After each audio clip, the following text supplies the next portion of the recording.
नमस्कार, प्रणाम। मैं नंदमन तिवारी हूँ और स्वागत करता हूँ सभी का अधिवक्ता महोदय में। आज के अपने इस वीडियो में हम बात करने वाले हैं लखनऊ विश्वविद्यालय एलएलबी 3 ईयर्स कोर्स में आपके जो सेकेंड ईयर में चौथा विषय है आपका। अभी थोड़ी देर पहले आपकी परीक्षा समाप्त हुई होगी, मुझे लगता है कंपनी लॉ की। और उम्मीद है कि कंपनी लॉ में अपने जो हम लोगों ने वीडियो में डिस्कस की थी चीज़ें, वहाँ से आपको कुछ मदद मिली होगी। तो अभी आज के अपने इस वीडियो में हम बात करने वाले हैं कोड ऑफ सिविल प्रोसीजर और लॉ ऑफ लिमिटेशन का जो आपका ये पेपर है उसकी।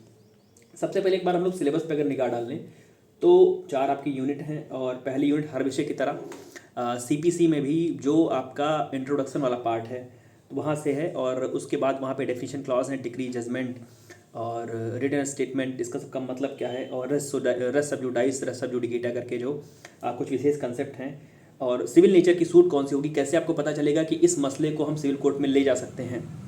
तो आपकी जो पहली यूनिट वो इंट्रोडक्शन की है।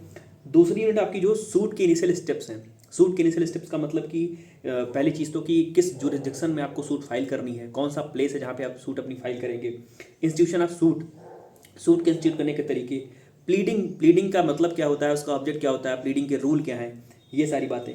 पार्टीज़ कौन होंगी, फर्स्ट हियरिंग का क्या मतलब होता है। तीसरी यूनिट जो आपकी है वो है इंटरिम ऑर्डर से रिलेटेड।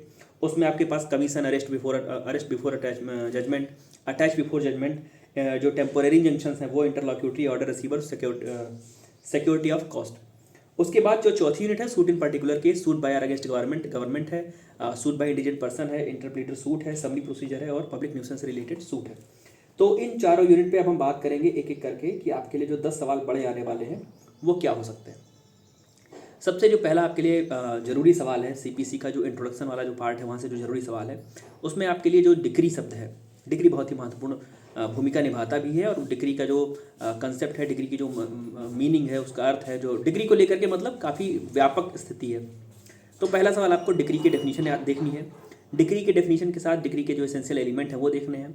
फॉर्मल एक्सप्रेशन का मतलब क्या होता है, एडजुडिकेशन का मतलब क्या होता है, कंक्लूसिवली राइट्स कैसे डिक्लेयर करती है डिक्री, इन सब चीज़ों को खूब कायदे से पढ़िएगा। कभी कभी बहुत बीच से कोई चीज़ उठा करके आपसे पूछ ली जाती है।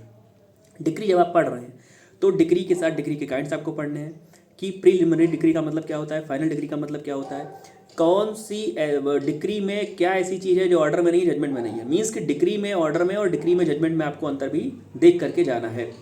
तो पहला सवाल आपके लिए डिक्री का बहुत ज़रूरी है। Res sub judice, res judicata. Res sub judice जो पेंडेंसी ऑफ सूट को लेकर के है, रेस सब्जुडिकेटा जो फाइनलिटी ऑफ सूट को लेकर के है। दोनों के कंसेप्ट को क्लियर रखिएगा। रेस सब्जुडिकेटा में कॉन्स्ट्रक्टिव रेस सब्जुडिकेटा भी थोड़ा सा पढ़ लीजिएगा, केस लॉज भी देख लीजिएगा। दोनों ही कंसेप्ट आपके लिए बहुत ही जरूरी है। उसके बाद पहली यूनिट में आपके पास कैविएट और इनहेरेंट पावर जैसी चीज़ें हैं, लेकिन कैविएट और इनहेरेंट पावर में मुझे मेरी जानकारी में 148, 151 में समस्या क्या होती है कि आप उसको बहुत विस्तार नहीं दे पाते हैं और फिर थोड़े से असंतुष्ट रहते हैं कि कैविएट को मैं 2 पेज में नहीं लिख पाया, इनहेरेंट पावर को 2 पेज में नहीं लिख पाया। तो मैं कहूँगा कि यदि कैविएट और इनहेरेंट पावर आ रहा है और यदि आप पेज भर करके ही, मीन्स कि आपको विस्तार में लिखने में मज़ा आता है या विस्तार में लिखने में आपको संतुष्टि मिलती है, तो उस सवाल को अटेम्प्ट मत कीजिएगा, उसको छोड़ सकते हैं। सब्जुडाइस, सब्जुडिकेटा, इन सब चीज़ों में से कुछ आए तो आप वहाँ पर उस सवाल को अटेम्प्ट करिए। अगला सवाल मेंस प्रॉफिट है। तो मेंस प्रॉफिट चूंकि ऑनर्स में भी पूछा जा चुका है, लॉन्ग में पूछा जा चुका है, तो थोड़ी कम संभावना है कि यहाँ पर लॉन्ग में पूछा जाए। तो एक सवाल डिक्री का, और डिक्री में जब कह रहा हूँ तो डिक्री के विषय में सारी चीज़ें आपको जानते रहना है। डिक्री के जजमेंट के अंतर को, डिक्री के ऑर्डर के अंतर को भी देखना है।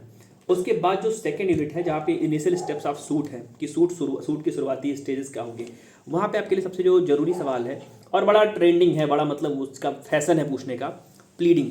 प्लीडिंग की मीनिंग, प्लीडिंग का ऑब्जेक्ट और प्लीडिंग के रूल्स। प्लीडिंग के 3 रूल हैं, उसमें से जैसे रूल है कि आप लॉ मत बताइए, आप अपनी बात कहिए, जो भी चीज़ें कहिए उसको प्रिसाइज कहिए, कंसाइज कहिए, या नहीं कि आप प्लीडिंग 20 पेज की प्लीडिंग कर दे रहे हैं।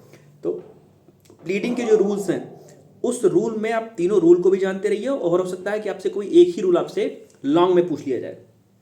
प्लीडिंग के बाद मैं सेकेंड यूनिट में कहूँ तो अभी सेकेंड यूनिट पर रुक के बात करते हैं। तीसरी यूनिट में आपके लिए अरेस्ट बिफोर जजमेंट और अटैचमेंट बिफोर जजमेंट दोनों ही बहुत जरूरी टॉपिक है, दोनों पढ़िएगा। और इंटरलॉक्यूटरी ऑर्डर, टेम्पोररी इंजंक्शन, मध्यवर्ती और अंतःकालीन, ये दोनों ही आपके लिए बहुत जरूरी है, दोनों पढ़िएगा। सूट बाय और अगेंस्ट गवर्नमेंट, सूट बाय और against government, suit by indigent person और समरी प्रोसीजर नहीं, पब्लिक न्यूसेंस वाली। Suit by against government, suit by indigent person और पब्लिक न्यूसेंस, ये 3 जो सूट इन पर्टिकुलर केस हैं इनको खूब कायदे से तैयार करिएगा। और मैं ये निवेदन करूंगा, सीपीसी का पेपर है, ये कोई फिलोसफी का पेपर नहीं है, ये कोई पॉलिटिकल साइंस का पेपर नहीं है कि आप केवल अपनी बात लिख रहे हैं कि सूट बाय अगेंस्ट गवर्नमेंट में कि गवर्नमेंट सूट कर सकती है, लोग भी गवर्नमेंट के अगेंस्ट सूट कर सकते हैं। जब आपसे सूट बाय अगेंस्ट गवर्नमेंट पूछा जा रहा है तो आपसे एक पर्टिकुलर ऑर्डर पूछा जा रहा है, आपसे उस पर्टिकुलर ऑर्डर का एक पर्टिकुलर रूल पूछा जा रहा है, आपसे सेक्शन 80 नोटिस की व्यवस्था पूछी जा रही है, उसमें से कुछ भी मिस करने लायक नहीं है। तो प्रयास करिएगा कि केवल सेक्शन लिख करके छोड़ देना या केवल ऑर्डर लिख करके छोड़ देना या केवल रूल लिख करके छोड़ देना, ये ठीक नहीं है। प्रयास ये करिए कि आप ऑर्डर अगर लिख रहे हैं तो ऑर्डर के अंदर रूल लिख सकें। अगर नहीं आप जानते तो कोई बात नहीं, उसके लिए तो मैं क्या ही कहूँगा। लेकिन यदि आप जान रहे हैं, अगर आपको सेक्शन पता है, ऑर्डर रूल भी पता है, तो आप केवल सेक्शन लिख करके ऑर्डर रूल को छोड़ करके मत आइए। शुरुआत में ही पहली ब्लैक पेन से, जिस भी पेन से आप लिखते हैं, हाईलाइट करके बड़ा बड़ा वहाँ पे लिख दीजिए। आप डिक्री लिखने जा रहे हैं तो बड़ा बड़ा section 2 clause 2 code of civil procedure 1908 जो भी लिखना है आपको, पूरे जिस भाषा में लिखना है उसको सेक्शन आप पहले ही दे दीजिए। अब एक बार मैं दोबारा से सेकेंड यूनिट पे आता हूँ। सेकेंड यूनिट पे क्या है कि जैसे प्लीडिंग को लेकर के मैंने सवाल कहा, तो प्लीडिंग के अगर रूल उसकी बात करें कि सवाल कैसे कैसे आए, तो प्लीडिंग के रूल को लेकर के सवाल पूछा गया है आपसे। अमेंडमेंट भी पूछा गया है कि क्या प्लीडिंग में फेरबदल किया जा सकता है, कब किया जा सकता है, क्या जजमेंट आने के पहले किया जा सकता है, क्या फर्स्ट हियरिंग के बाद किया जा सकता है। इस प्रकार के सवाल आपसे पूछे गए हैं जब उसको टेक्निकल बनाने का प्रयास किया गया है। नहीं तो प्लीडिंग से सीधा सपाट सवाल ये पूछा जाता है कि प्लीडिंग का मतलब क्या होता है, उसका ऑब्जेक्ट क्या है और प्लीडिंग के रूल कितने हैं, सॉरी कितने नहीं है, मतलब कौन कौन से हैं। और वहीं से सेकेंड में अगर देखा जाए तो इंस्टीट्यूशन ऑफ सूट को लेकर के सवाल कभी कभार पूछे गए हैं, डिस्कवरी को लेकर के सवाल कभी कभार पूछे गए हैं, अपीयरेंस को लेकर के सवाल आया है। अपीयरेंस वाला सवाल आप जो है उसको भी पढ़ करके जाइएगा। थर्ड यूनिट में मैंने अरेस्ट अटैचमेंट दोनों चीज़ें कही हैं, टेम्पररी इंजंक्शन इंटरलॉक्यूटरी सूट कहा है।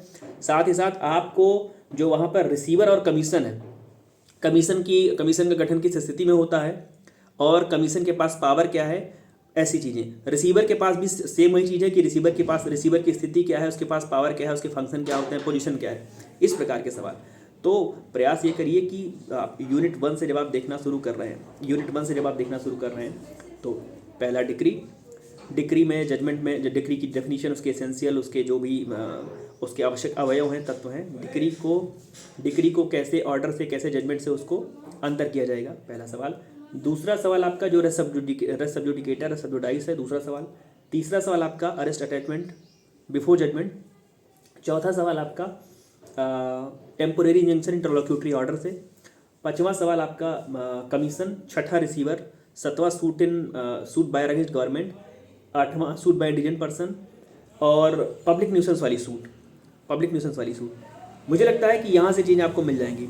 जब कभी ए बी करके सवाल पूछा गया है तो मीन्स प्रॉफिट पूछा गया है, इनहेरेंट पावर पूछी गई है, कैविएट पूछे गए हैं, ये छोटे छोटे कंसेप्ट हैं, या किसी चीज़ के साथ लगा करके पूछ लिए गए। तो इन जो छोटे कंसेप्ट मैं कह रहा हूँ, थोड़ा सा इनको पढ़ करके भी जाइएगा, क्योंकि अभी ऑनर्स का पेपर हुआ था, मीन्स प्रॉफिट वहाँ पर लॉन्ग में पूछा गया था। बहुत पहले ऑनर्स 5 ईयर के पेपर में सीपीसी में कैविएट भी पूछा जा चुका है, लॉन्ग में पूछा जा चुका है। तो ऐसा नहीं कि वहाँ से लॉन्ग सवाल आते नहीं हैं, लेकिन मैंने जो बात कही वही दोहराऊंगा कि कैविएट में आपके पास लिखने के लिए बहुत कुछ नहीं होता है। अब जैसे आप पहला सवाल 6 पेज में, 7 पेज में करके आ रहे हैं, दूसरा सवाल 6 पेज में, 5 पेज में करके आ रहे हैं, तो तीसरे सवाल में आपको थोड़ा सा मन में रहता है कि एक ही पेज में लिख पाए, 2 ही पेज में लिख पाए, कि नाहक में क्वेश्चन को छू लिया हमने। तो कैविएट को और इनहेरेंट पावर को छोड़ दीजिएगा अगर सवाल आपको उसके अलावा कुछ आ रहा है तो। ढेर सारी शुभकामनाएं उन सभी लोगों को जो सीपीसी का एग्ज़ाम देने के लिए जा रहे हैं। बहुत परेशानी का सबब हो जाता है कि ऑर्डर रूल याद करना। अगर आपको नहीं याद है तो खैर कोई बात नहीं, लेकिन यदि आपको याद है तो प्रयास करिए कि वहाँ पर आप लिख करके आएँ। ऐसा ना हो कि मैंने सेक्शन लिख दिया, ऑर्डर रूल छोड़ दिया, क्योंकि ऑर्डर रूल के साथ अगर आप सेक्शन लिख दे रहे हैं तो वाह है। और चूँकि सीपीसी का पेपर है, बहुत कम लोग ये सारी चीज़ें लिख पाते हैं। बहुत कम लोग हैं जो ऑर्डर रूल और सेक्शन तक जा पाते हैं। तो अगर आप लिख रहे हैं तो आप लाभ में रहेंगे, आप मार्जिन में रहेंगे। ढेर सारी शुभकामनाएं आप सभी को। आपके नए पेपर को लेकर के मैं जल्दी उपस्थित हो जाऊंगा, जो कि है सीआरपीसी का। प्रयास करूंगा कि आज शाम तक या कल सुबह तक उसको अपलोड कर दूं। धन्यवाद, प्रणाम।